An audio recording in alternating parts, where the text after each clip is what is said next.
Well, hey guys, and welcome to another episode of Daily Devotional. How good is your Wi-Fi connection?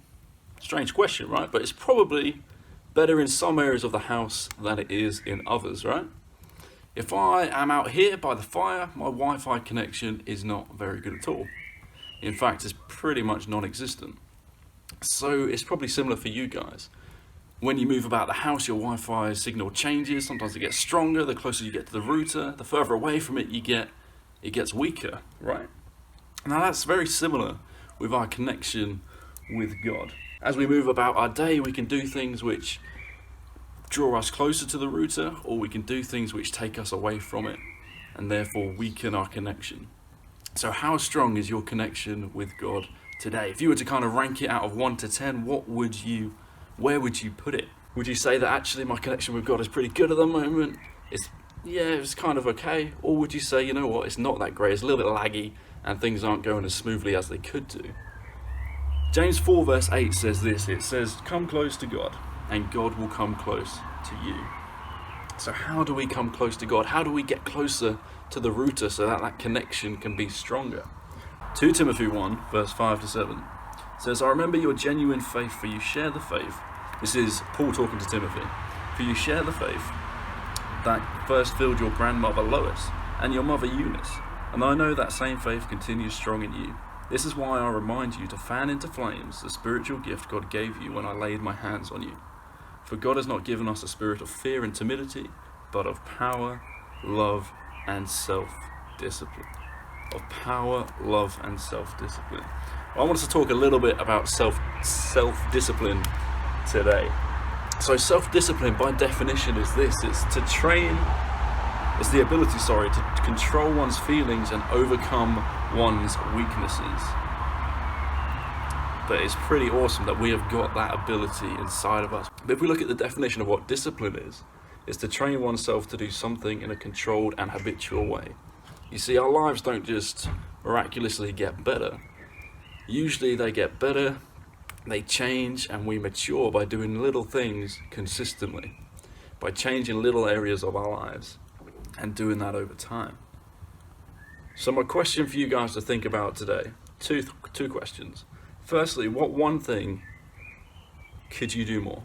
What one thing could you do more that's going to bring you closer to the router? Secondly, what one thing could you do less?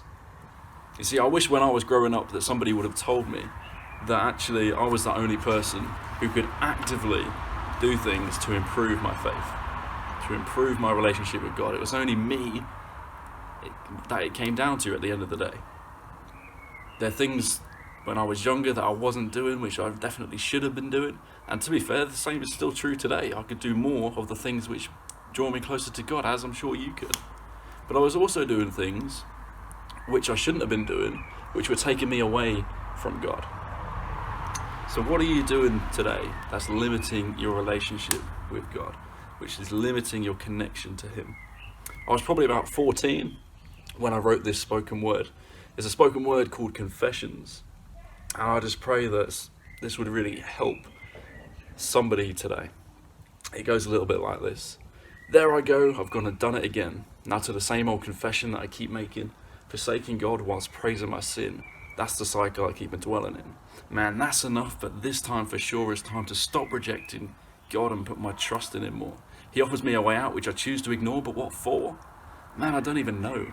But that's no way to show appreciation for all that He's done. I mean, come on man, He sent you His Son. He didn't just send Him, but He sent Him to die. And that's why I need to lift His name up high instead of being in the crowd shouting, crucify.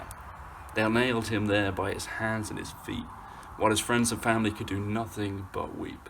And God His Father, watching throned in His seat, they erected a sign stating, King of the Jews. He could have saved Himself, but that He didn't choose. He endured the pain and blood-stained sweat, stayed true to His goal in which was set. So there it was. He died on a cross and paid for my sin. What a message of love sent from the heavenly King. And He did all that for my sake. And still I go around making stupid mistakes, knowing full well what I'm doing is wrong. Come on man, stand up and be strong. Let's live for God's will instead of our pleasure, and not hold to earthly possessions which will eventually sever. We need to be living for our eternal treasure, because God's love for us is way beyond measure. It's beyond our comprehension. And let me just mention that no sin no matter how big or how bad you may think that it is, can take that away, because you are his. Hey, if you could relate to that in some small way today, I really just pray that God would just give you the strength, and he would fan into flame that spirit of love, that spirit of peace, and that spirit of self-discipline, which is inside you today. Amen.